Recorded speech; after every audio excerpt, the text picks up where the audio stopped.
Tvameva sarvam mama deva deva.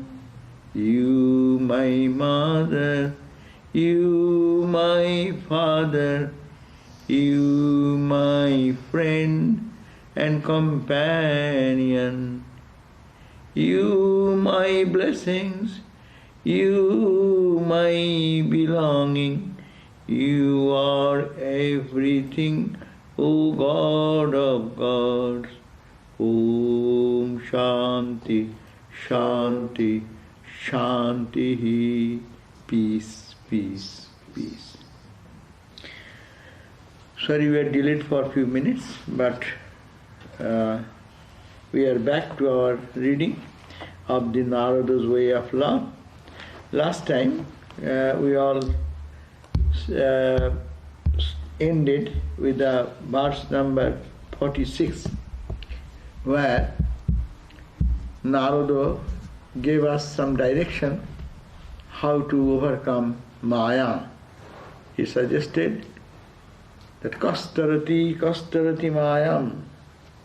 Who can cross this difficult Maya which covers our vision and wisdom, which is very difficult to get out of because it is delusion itself. So, but who can get out of this? Yah sangan stajati. We have heard who can give up the association, renounce the association. Yo mahanubhavam, second point, those who can serve the holy people or the ideas for which the holy people stand, mahanubhavam. And jo nirmamo bhavati, who can become free from me and mine, attachment. The whole world is tied in that subtle thread, subtle glue, which is always in us, me and mine.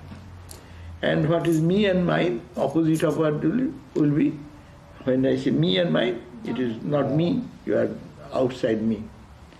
That means this likes, dislikes, duality plays on. So these are the three qualities we have been instructed then. Now, today, Sri Ramakrishna, this Narada, gives another suggestion how to cross the ocean of Maya. He says, Yo vivikta sthanam sevate, verse number 47. We are on page 111 of the book, but I am reading the Sanskrit one of Narada, which says, Yo vivikta sthanam sevate. Yo vivikta sthanam sevate. 1 point. Second point, Yo loka bandham unmulayati. Second. Third, Nishtaygunno bhavati. Fourth. Fifth, Yogakshemam tajati. 5 points here today. A very important part at crossing this terrible turmoil or this gloomy ignorance. So it says, he or one, vivikta sthanam sevate, who likes to live in solitude. We'll have to understand solitude. Normally people say, okay, let us go today to some isolated cave. Yes, that may be solitude, but that is not solitude, where your mind is peaceful, where you keep your mind in God and consciousness, so the mind is peaceful. That is the solitude, alone with God. That is called solitude. But anyway, physical, it's true.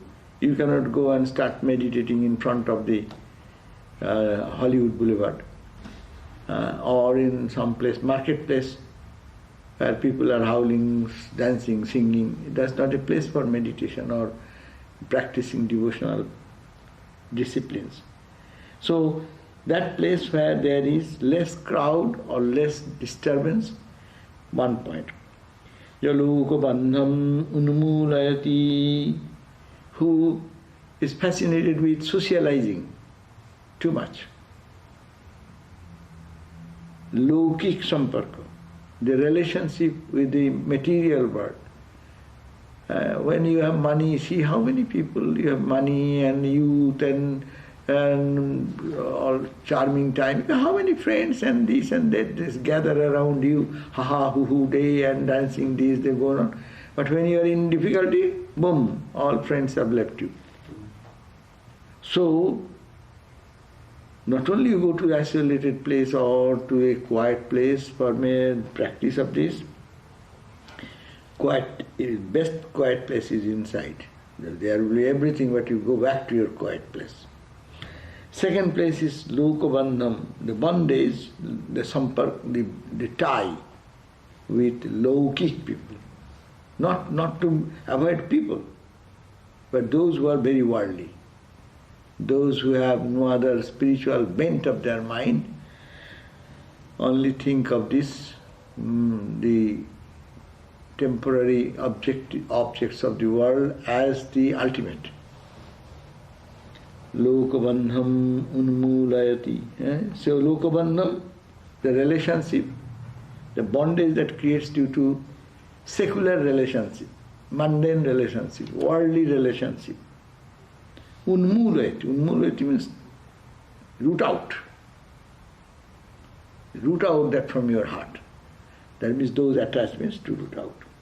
Third, Nishtrayi Gunno Bhavati, becomes beyond the three gunas, Sattva, Rajas and Tamas.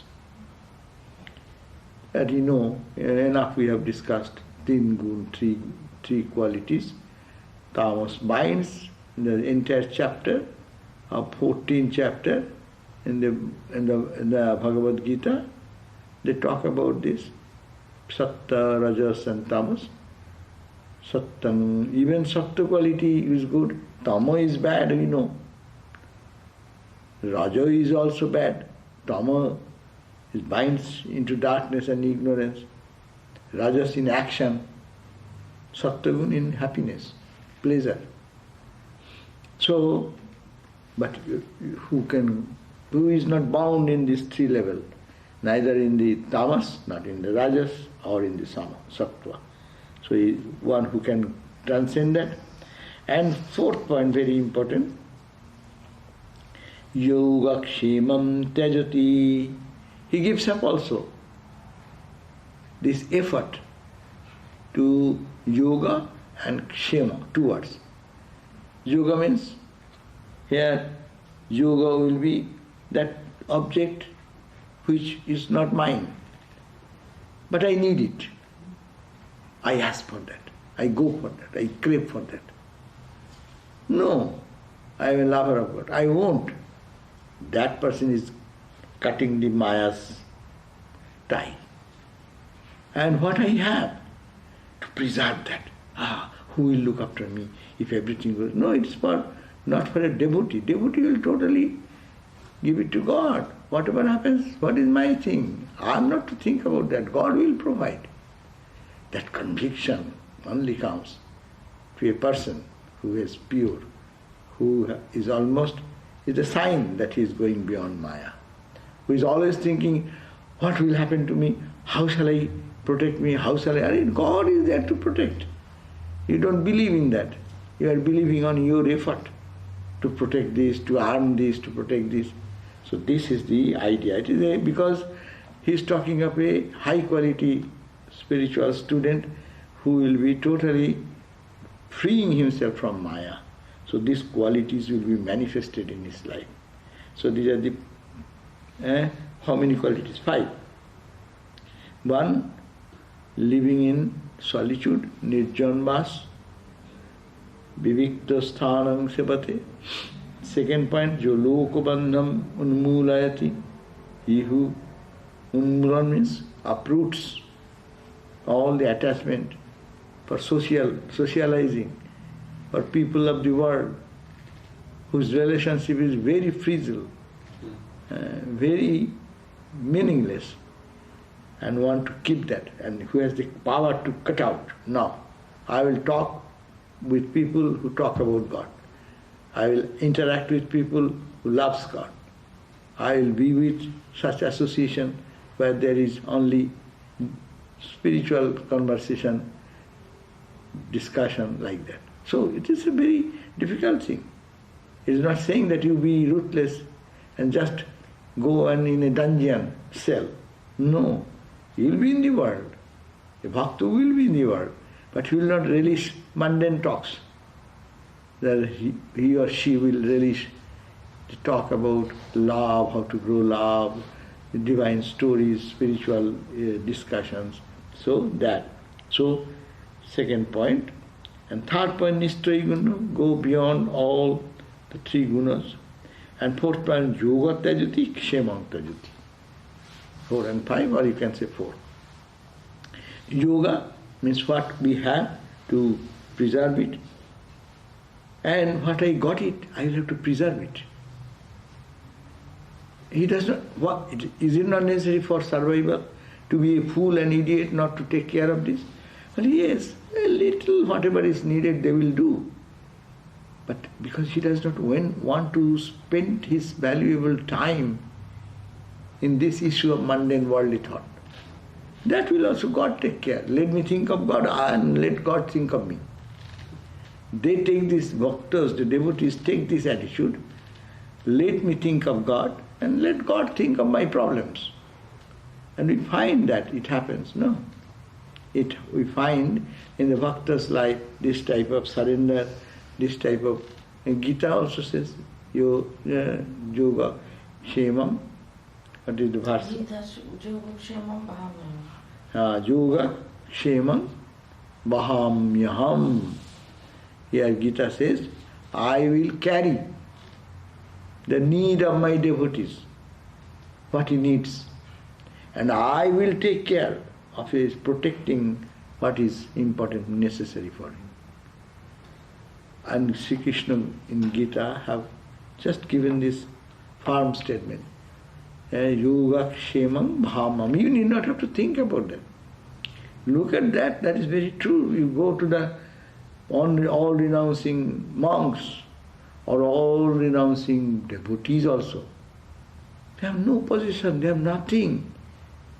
But they rely on God and whatever. Maybe sometimes they get, sometimes they not.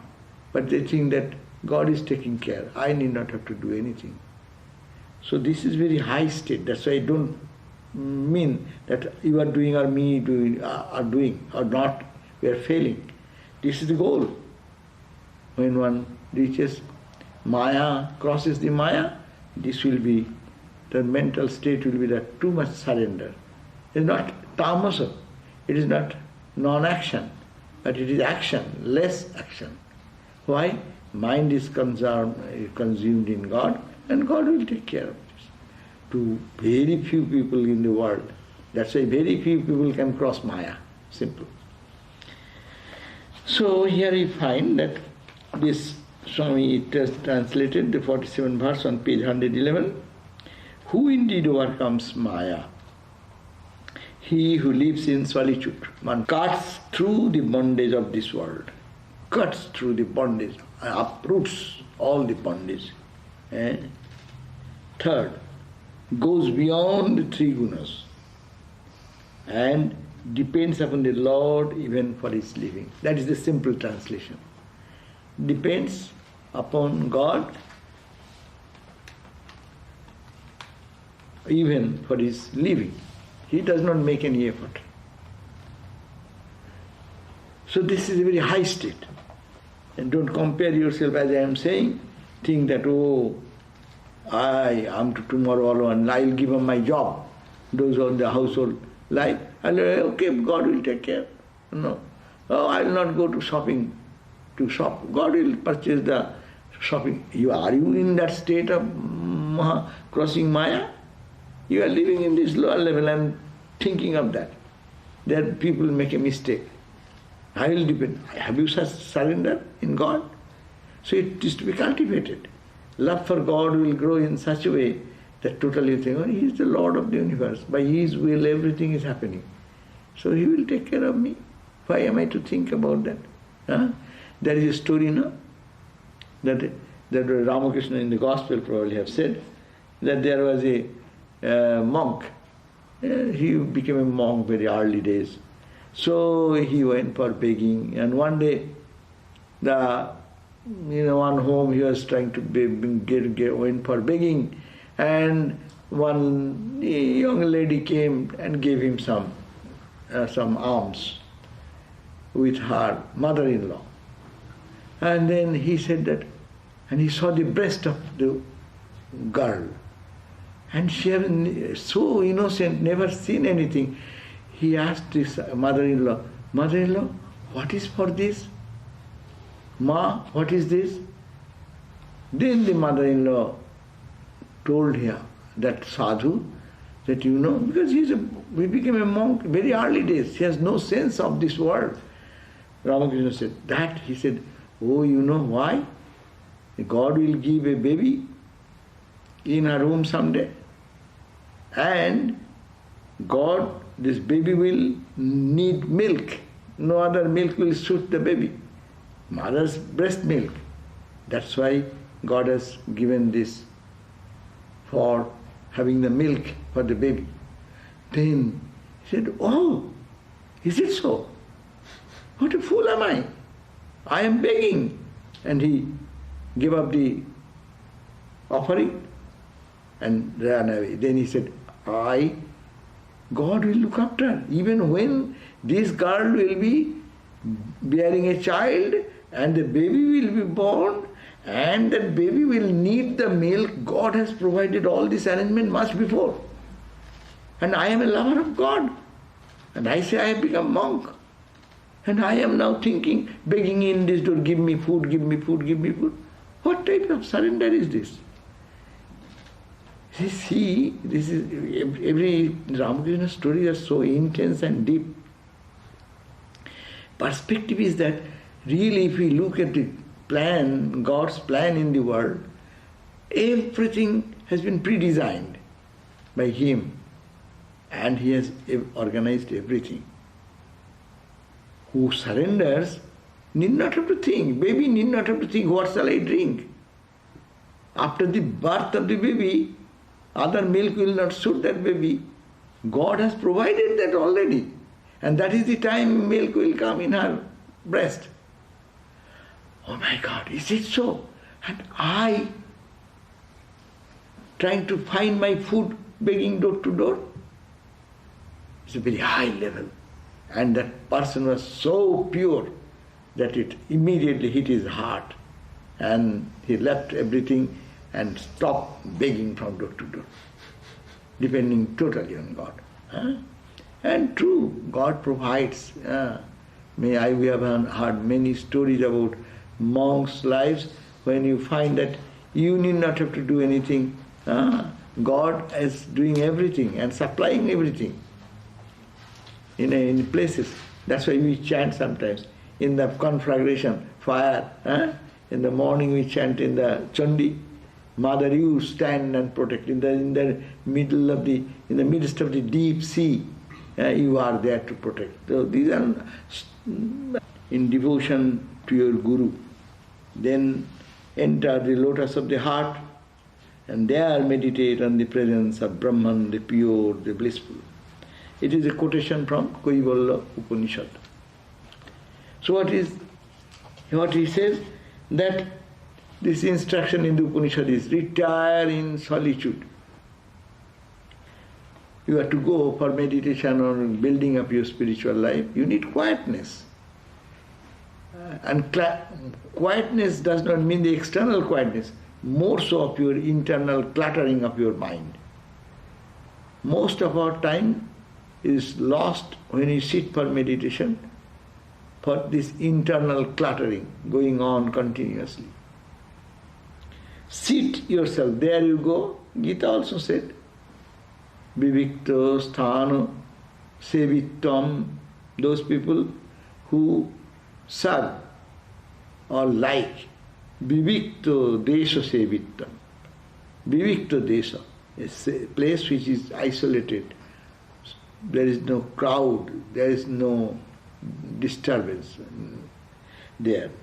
And there you sit in a posture, straight posture, and in a place which is clean, because people used to go to different forest areas to do meditation, no? And then they, in the Himalayas or in the forest, so make a place which is clean, no serpent, no scorpion, nothing, no? So the clean place, and erect posture, the back, neck, with head and neck in the straight line, and then indifferent to the world. What happens, what is going on? Oh, I didn't read the newspaper for several days. Or what is going on Google search, let us see what is going on today's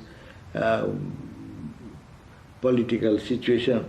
No, it is not for the devotee. He feels that this world will go on like that, good and bad. But I am to realize God here and now. So, see, indifferent to the world. Then control all the sense organs. They are controlling the eyes, ears, and all the sense organs towards, and then focusing inside. Bow down in devotion. First you do your spiritual practice, offering your salutation to your Guru. Then enter into the lotus of the heart, and there meditate in the presence. Here, in your heart, you meditate on Brahman or your Ishta Devata chosen ideal, the pure and blissful. Unmanifest to the senses, beyond all thoughts, infinite in form is God. He is the doer of all good. He is forever tranquil. He is immortal. He is one without a beginning, middle or end. He is all pervading. He is infinite wisdom and He is bliss. So entering into the silence in your heart, what will you think? Think this way. That the senses cannot manifest that. Unmanifested to the senses. The senses, eyes cannot see what is Brahman. This eye, it cannot see God, the infinite. This ear cannot hear the sound. So these senses become all redundant. And He is the doer of all good. God is the doer of all good, ever tranquil, calm and serene. That's why you see those people who think of God, they become tranquil. They become peaceful. Actually genuine, even you can satisfy yourself. When you have a good meditation and then come out, you become restful. No. Your mind becomes cool. That's why He is, because you have thought of Him, God, who is always peaceful, who is always tranquil. He is immortal. Thinking of Him, one becomes immortal. Why? God Himself, or Brahman, is immortal. He is one without beginning. He has Brahman, God has no beginning, no end, no middle, no section. You can make any section. It is one homogeneous infinite. He is infinite wisdom and He is bliss.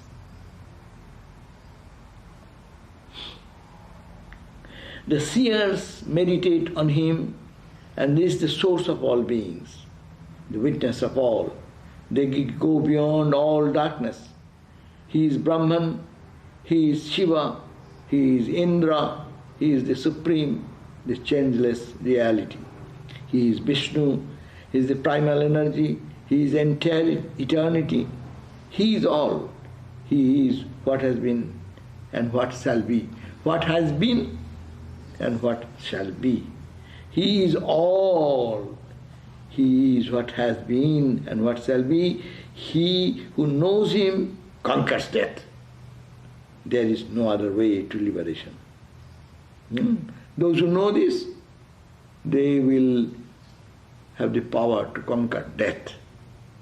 Fear of death, and also death. Death means the body will die, but they will raise themselves into the level of deathless condition.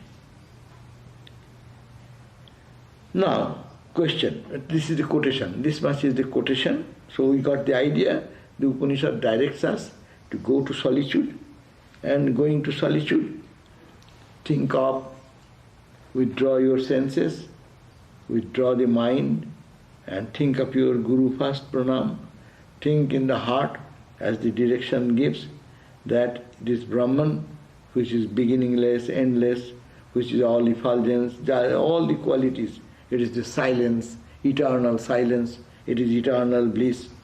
And there you focus, it is one without a second, it has no beginning, it has no middle, it has no end. So meditate on them, and that is the Brahman. And then think, this light is Lord Shiva. You need not have to think, oh, am I worshipping Shiva or I am missing Makali. No, Makali, Shiva, it is all in that cosmic consciousness. So think that he is Shiva, he is Brahma, he is Indra, he is the supreme reality, he is Vishnu, he is the primal energy, he is entire eternity, he is all in all. He is what has been and what shall be. If you think, you have seen this, what is coming tomorrow, that is also he. There is nothing but that cosmic consciousness. Now, so this is the way you meditate. Now, let us consider each of the above ideas separately. 112 verse, page. First of all, who lives in solitude? What does it mean? This Swami's the explanation is, Narada gives advice to all spiritual aspirants to have the association of the holy, receive the grace of great soul. And now he says that an aspirant must also live in solitude. This does not mean to live in a solitude throughout his life. There is then the danger of becoming a self-centered person. That's true. They become very self-centered, not thinking of anybody, going to isolation. To live in solitude for some time, or even occasionally, is very important and necessary for monks as well as householders. To live in solitude means what? Live in solitude means to devote oneself wholeheartedly to God. You go to solitude means what? In some work you are forgetting while we are performing work in day-to-day life. But when you go to solitude means then God and you only. That idea of Mary and Martha, that idea is we are working, we are neither Mary, of course. Mary was doing for Christ only.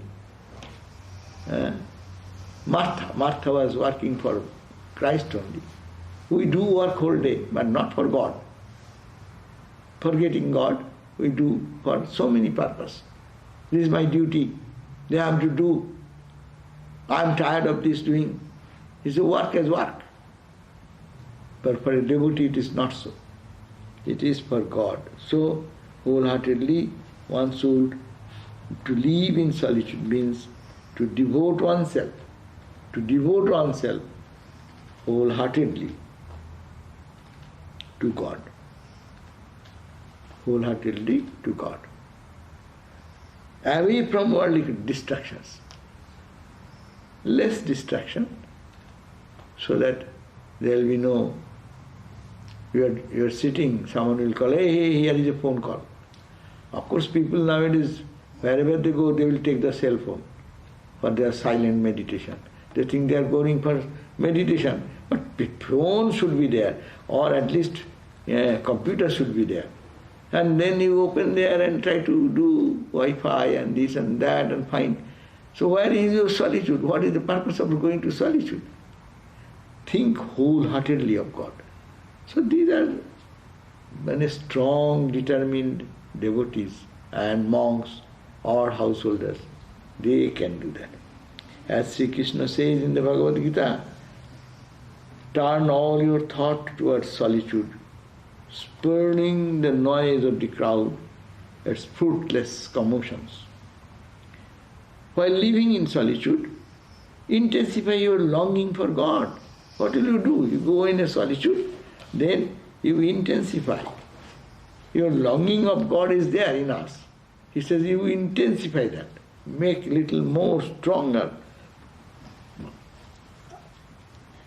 Meditate, chant the name of the Lord and praise His glory. Study the scriptures and meditate on their meaning. Thus must we pass your time for some while in order that love for God may grow. It is not talking about those people who have arrived that type of state, but it is for us. We need to go. Sri Ramakrishna says, he has given quotation from Ramakrishna. He says, to quote Sri Ramakrishna in this connection, what Sri Ramakrishna said, quote, on page 113, if you want butter, the milk must be curdled and set in a place where no one can disturb it. Otherwise, the curd will not stand. Then churn it, and the butter will rise. Similarly, neophyte should sit in solitude and not be disturbed by worldly minded people. Then through the churning of the settled mind, by the practice of meditation, the butter of divine love will be acquired. If you give your mind to God in solitude, you will obtain the spirit of renunciation and absolute devotion. If you give the mind to the world, it will grow worldly and think of lust and greed. We sometimes don't pay attention to this. In a growing period, we are all students to growing in our spiritual life. The time consciously we should not give it for any other thing. So Sri Ramakrishna says, like a butter, you have to set butter. If you want butter, tell him milk. What do you do? Milk. We put some, what do you call, in the milk, what do you put to make it curd? Some? Culture.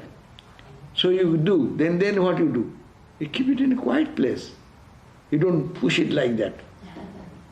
The whole night you keep it very quiet like that. And you see in the morning it has settled down. So in spiritual life also, we'll have to do that. What is the culture? With the milk, our mind, put some culture, mantra, japa, prayer, add that in a settled position. So the mind goes there and you settle, and it becomes thick. And then you want to make a ghee out of it, a butter out of it. What will you do? Then you churn, but churning with the name of God. So, otherwise the curd not stand. Then they churn it and the butter will rise. The butter, the cream of realization will come out of that. Similarly, the new people should sit in solitude. So we, like our spiritual life, sit in solitude. We are not to be disturbed by worldly minded people. They don't come to talk about mundane things, worldly thoughts. It is every day these things, nonsense things are changing. And we release those things. We do contradictory things. We do meditation to settle the godly ideas. And as soon as they come out of our meditation, we start chattering about the world.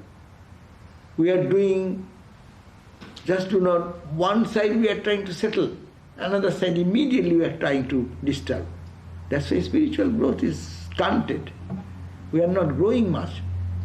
But if one maintains that, what you did in your meditation or in your prayer, let us continue that in your work. Avoid talks, useless talks. Avoid things which are secondary. Essential things are there in life, you will have to do that. But if you can avoid, just get out of it. So that's the should not be disturbed. You disturb. We disturb ourselves. That's the problem. Who will disturb? We create such a thing.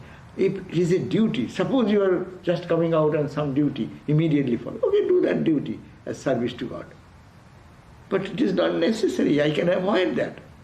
Still, I bring all those thoughts in my mind. What? I have settled the milk with mantra to settle down, and the curd was settling. And immediately I go and move it. That's a whole night. You see, morning come out, you see nothing else. No yogurt is available. We call it spoiled milk. The milk which we had, that's spoiled. A great example, Ramakrishna's example, if you analyze one example, you see how deep you can go. If you don't allow this silence and settle down in silence, then your all effort is disturbed. But if you keep it, then you see the curd has come, and then you take the curd, and much finer thing will come out of the curd, the butter will come. Then you can make butter from butter to ghee. Clarified buttermilk, you can do that. So spirituality, grow to its fullest extent. So similarly, in the new neophyte should sit in solitude and not be disturbed by worldly minded people. Here, worldly minded, we have to understand. We are monks and you are devotees. You may say, oh, I want to cook. It is not worldly talk. It is not worldly. It is you are doing for God. That's a different thing. But you start chattering about mundane things, about who has done what the news people are always bombarding with lies. Ramakrishna could not touch those newspapers because of that. Because it has so much of distorted informations. Truth sometimes is very hidden. So, not to disturb by the worldly minded people, then through the churning of the settled mind, by practice of meditation, the butter of the divine life will be acquired.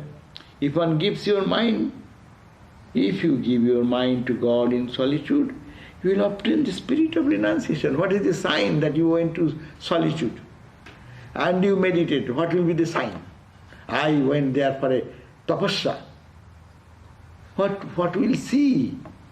We'll see that your detachment is coming. Your spirit of renunciation is growing in you.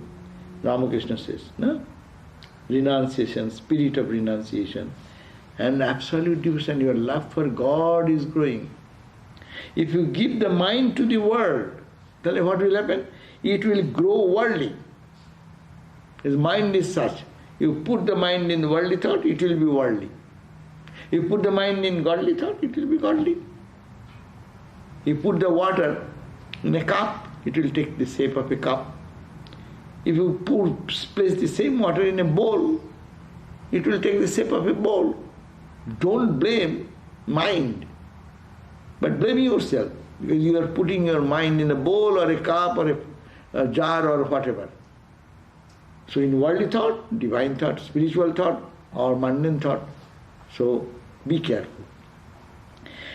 Sri Ramakrishna continues, the world may be likened to water. The mind may be like the milk.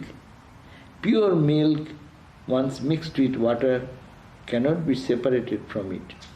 But if it is first turned into butter and then placed in the water, it can remain separate. Let the milk of your mind be turned into butter of divine love by means of religious practices in solitude. The mind then will never get mixed with water of worldliness, the water of worldliness, but will rise above and remain unattached to the world. Having attained true knowledge and devotion, the mind will stand apart from the world. What a beautiful Ramakrishna's example. Say that pure milk, if you add water to the pure milk, it will be diluted. But now you make it a butter. Then it floats in the water. It does not get mixed up. So that's why pure milk, once mixed with water, then you cannot separate the pure milk. But if it is first turned into butter, well, putting your mantra, putting your prayers, putting your thinking, if it solidifies, godly thought solidifies in the heart, then it cannot remain, then it will float.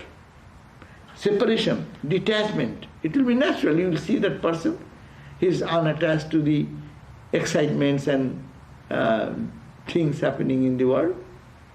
Either he is not elated or not depressed. So let the milk of your mind be turned into butter of divine love. What is the butter here? Divine love for God. The mind then will never get mixed with the water of worldliness, but will rise above and remain unattached to the world. Having attained true knowledge and devotion, the mind will stand apart from the world. So if you go on doing, then it will be, you will find that is the change coming in our life. So Ramakrishna says, in the Bhagavad Gita it is said, the sign of the bhakti is vivikto desha sevittam aratir jana sangsadi. In the 13th chapter, Sri Bhagavan said, Krishna says that nirjan, in a vivikto desha seva, one person who loves to enjoy the solitude, place of solitude, and which is free from, where the mind is such, they don't find joy in associating with the worldly thoughts. Sri Ramakrishna said, God thinking, you cannot think of God without going to solitude. And he gave the example also, when the blacksmith, earlier days, they used to make the gold into an ornament. That time, he is so engrossed in melting the gold and then making his design that even people call several times, he does not pay attention. If he does, then your purpose will be lost. Sri Ramakrishna continues, if you go in silence, then your jnana, bhakti, vairagya, devotion, love, all these will come. And if you put it in the worldly thoughts, then mind will go down. This world is filled with lust and greed.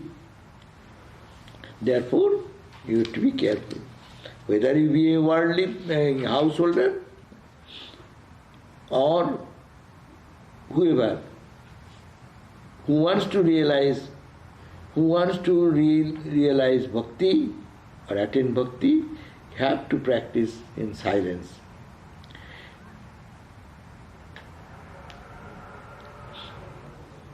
Those objects which binds us in Maya,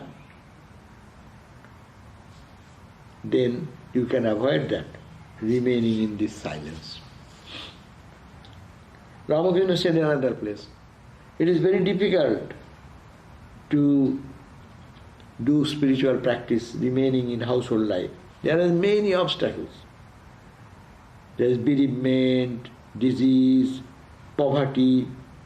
There are different problems. But that's why the people in the world should go for a few days in silence and do spiritual practice. And when you go to silence, Ramakrishna said, you think that there is no one in the world whom I can call my own. Oh Lord, you are my all in all.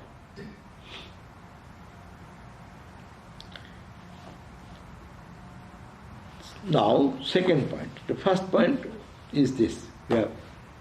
First point is go to solitude. Now the second point. Who cuts through the bondage of the world? When the milk of the mind has been turned, quote within quotation, the butter of divine love, it does not become attached to the worldliness. Such a man is freed from bondage. Page 114. Such a man is freed from bondage of the world. Not that he necessarily runs away from the world. Bhaktas don't go away from the world, leaving everything. Or if he is a householder, runs away from his parents, wife and children. But he learns to see his family as God's family. And he sees God in each of them and serves them with greater love. For his love, then for his family, then becomes an entirely selfless love. See, this is the difference of bhakta. Bhakta need not have to leave the house and go run away. But Ramakrishna says that it will be that it does not become attached to the worldliness. That's the second point, no? Jo lokabandham unmulayati. Say, lokabandham, the bondage which binds us down into the loka, in this plane of worldliness, he becomes free. So it does not become attached to the worldliness. That is the point. Such a man is freed from bondage of the world. Not that he necessarily runs away from the world, or if he is a householder, runs away from his parents, wife or children. That means no, only new attitude. It is to them God, God, God, God. If one mind is saturated with God, every action will remind him as that is opportunity to serve God. But he learns to see his family as God's family. For our monastery and convent, monks nuns have much more easy way. Because really it is for whom you are cooking. It is not blood related to anyone, but you are cooking for, first of all you say you are cooking for the Lord.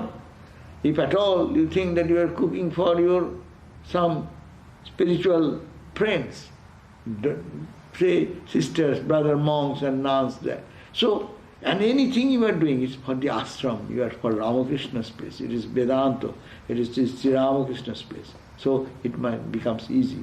It is not for your own personal selfish motive. So for his love, for his family then becomes entirely selfless. Then whatever you do, you can do much more. Your energy level goes up.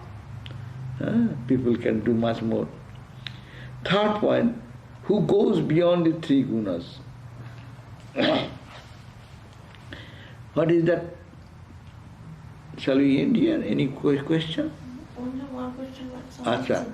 Okay, another 5 minutes are there. So, acha, we can start this or we can leave these 2 points.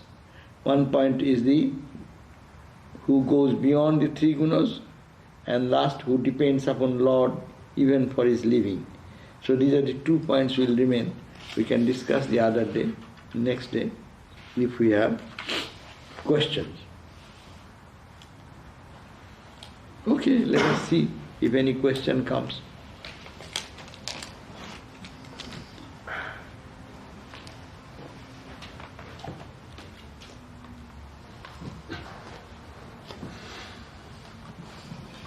So we are all God, that is the question. Good, this is the idea. We are not God, but we are children of God. We cannot be God.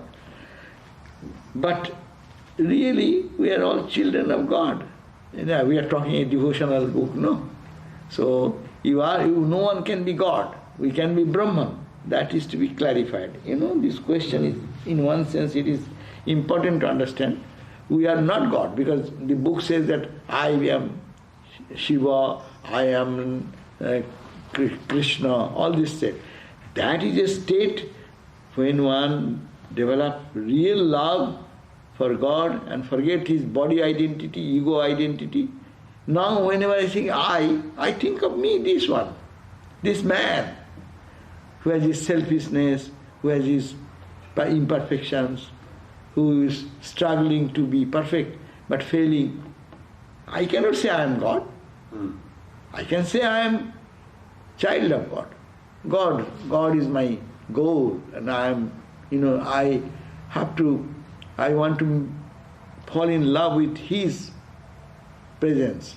But I am forgetting God, I am engaged in the world.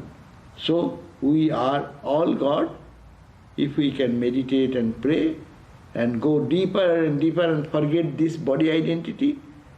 And if one can become really indrawn in such a way, in solitude, going to solitude and in service, detachment, as we just read now, if we practice that, then it will be really, yes, we are child of God.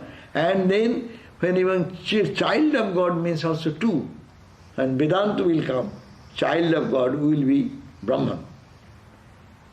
Child and I and my father are one. I, the person, and father in the heaven, they're same. That's a very pure state. In the state of samadhi, in the state of perfect devotion to God, when people forgets his or her own physical identity, then you can say, oh, this man is God intoxicated. We talk about Ramakrishna. He is called God intoxicated. Meaning what? In him nothing is there but God. He becomes so intoxicated as people get intoxicated in drinking. They forget themselves, is it not? A person who is intoxicated in drinking, he or she forgets himself or herself as a person and lives in another mental realm. And spiritual people who got intoxicated in God, they become godlike. They become God. Girish Ghosh, he wanted to see Ramakrishna, came to Ramakrishna. And when he came to Ramakrishna, he saw that Ramakrishna is intoxicated, so deeply intoxicated. So, what is this? And Girish said that I drink so much, but I don't get this intoxication. So, and he said, where did you get this brand of wine? Ramakrishna said, I don't drink ordinary wine. I take the name of my mother. Surapan korinayami, Sudha kai jai kali bole. I don't drink wine, so-called wine, but Sudha kai. I drink the nectar, Jai Kali, by saying Ma Kali, Jai Ma. With this mother's name, I get so much intoxication. So, this is the thing. That then that person, the personality of the devotee goes away. In that place we see all godliness. So, yes, in that sense we are all God, but we will say we are children of God. Are there descriptions of love for God? Does it feel somewhat similar in quality to love of parents or other loved ones? Can qualities of prema, bhakti be described? Here is a question, beautiful question. Are there descriptions of love for God? Yes, there are descriptions of love for God. The entire book we are reading, this Narada's way of love, this talks about bhakti and descriptions of love. And you find in the mystics and the devotees like Ramakrishna, like saints, Mirabai, the devotional saints. So there we find that description, they become totally absorbed in God, their eyes soaked with tears, their bodies become horripilation, When they think of God, chant the name, they become so intoxicated that their body stands, the hair stand on the body. So that there are descriptions of love. And they call that Ostru, Pulaka, the signs of the devotion will be tears coming down this way. Ostru, Pulaka. The thrill comes all over, taking the name of Lord, horripilation all over the body. Pulaka. Then other good qualities will be there. He will be intoxicated talking about God only. He will not release any worldly talk. Ramakrishna, people used to come mundane talks. He could not take that. That he used to cry, "Oh ye children, please come, who are pure soul, whom I can talk to. I cannot spend my life this way. There is nobody to talk." So that is the description is there. They will be liking, preferring to go to the solitude or with the association of the holy. They will be whole day. They will be spending in God, God, God, God, like a mad person. So those are the simple. Does it feel somewhat similar in quality to love of parents? Yes, parents' love and others' love, what we understand, they are also God's love. If you find love from anyone, you know it is there. That is just a symbolic of what is God's love. But these are all fragments, little fragments. God's love is whole.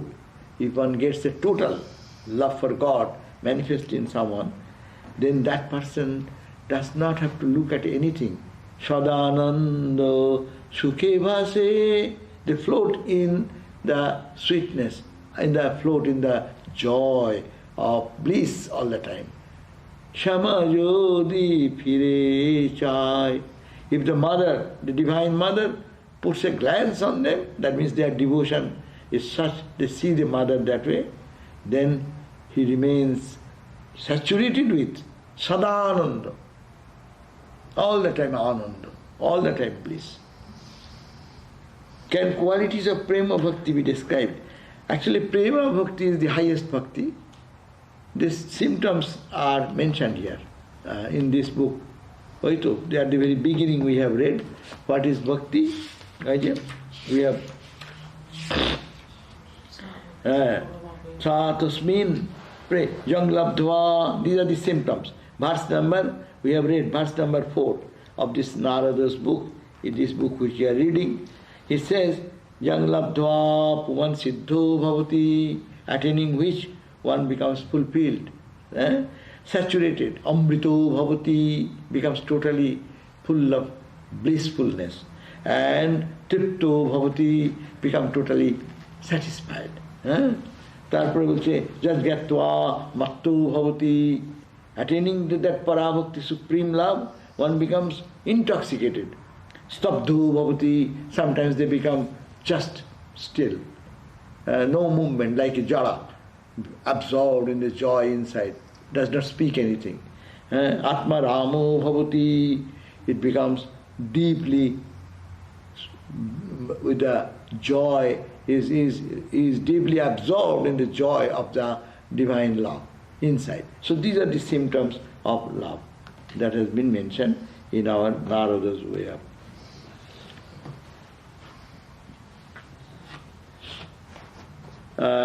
Next question.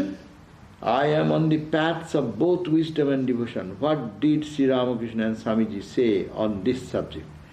That is very good. Ramakrishna and Vivekananda, both of them encourage that our present age we should catch these two ideas. Narada, by the Jnana Misra Bhakti, it is called Jnana, wisdom and knowledge, mixed with Misra Bhakti, devotion. Because we are intelligent people, only mere devotion sometimes ends into emotionalism. Mere the path of analysis makes you dry intellectualism. So one makes you dry intellectualism, another makes you totally emotional. You cannot, but to make it balance. So Jnana and Bhakti will be coupled together. That is the idea of Sri Ramakrishna. That is the idea of Swami Vivekananda. Are we resting in the consciousness of Ishvara when we are in deep sleep? Yes. That's why you say, I slept well. You are conscious that you are sleeping. That's why your question is very good. Are we resting in the consciousness of Ishvara when we are in deep sleep? Yes, we are. God is there, you are there, I am there. When we go to sleep, we don't die. Rather, we come out and say, I had a good sleep. I enjoyed it. How do you know? Unless there is consciousness. And upon waking, we are projected back into this manifest world. Right? Exactly. We are resting. We have to think that even now, we are resting on consciousness. Now in the waking state, if there is an ultimate consciousness, a dead body, you make him sit, it will fall down. Its eyes will be there, it does not see. Mouth will be there, it does not speak. Ears will be there, it does not hear. So, consciousness should be there. So, consciousness is now behind our all action. That is Ishvara or God is there behind me. And in a dream, there is also that consciousness there. You can say Ishvara is behind you. And in your deep sleep state, yes, there is also God is there. And the dead body is also resting on the consciousness. A dead body is also resting on consciousness. And that's a different thing. We are talking about consciousness here means whenever we talk about consciousness, we see the activity. Intelligence. There is consciousness behind this table also. There is consciousness behind this phone also. Everywhere, because it is only tamas manifestation, rajas manifestation, sattika manifestation. But consciousness must be there behind the death. But that is not our issue. Issue is that when we are awake, we want to experience that consciousness. But yes, consciousness is guiding us. Jara, there is no demarcation. In ultimate sense, as you have questioned, the consciousness in the dead body, consciousness in the rock, consciousness in the stone, yes, that is there, but it is full of tamas, covered by tamas part of Maya. That's why it is there, it is as if not there. But in a crawling worm, even in an ant or a animal or birds, you see, there is some, we say, oh, the bird is still conscious. Bird is fluttering, oh, bird is dead. Our concept is that consciousness means breathing, this prana. Behind this prana there is consciousness. And when it does not, consciousness is everywhere. But that is a state to be understood. First that's why 2 stages of development. One stage we will have to see the consciousness behind the so-called conscious people, this conscious world. No? First to see that I am seeing you. That means there is consciousness behind me. Let us hold on. Remember, oh, there is consciousness. I am seeing through the consciousness. I am hearing through the consciousness. I am talking to the consciousness. I am moving in that consciousness. No? First, let us hammer on this point. And then it goes further. Then you see, oh, the consciousness is here also, not here. Then you go, oh, this world is all electron and proton. So what is behind that electron and proton? Go on. There is some consciousness. Otherwise, how the electron and proton movement will be there and all these things are happening? No. So that is the way to start from apparent consciousness to the real consciousness, stage by stage. So our practice should be there. Okay? So therefore, we are resting in the consciousness. When we are in deep sleep, yes. And upon waking, yes, now in the waking state, we are projected back into this manifest world. But consciousness is still here. Though projected outside, but consciousness is still there. Okay? Thank you. And then that's done. So thank you all. Now this class will begin in the next week. So thank you for joining, and we'll meet you again Today 7:30 p.m. And that class will be a new class today. That is Shanti Gita. So today we'll do some introduction and then I will talk about that at 7:30. Om Shanti Shanti Shantihi Harihi Om Tat Sat Sri Ram Krishna Arpanamastu.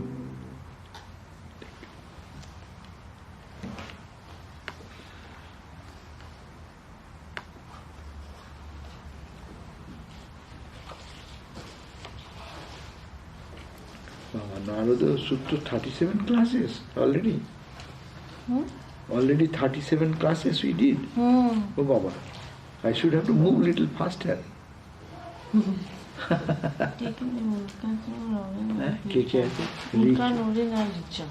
Noreen.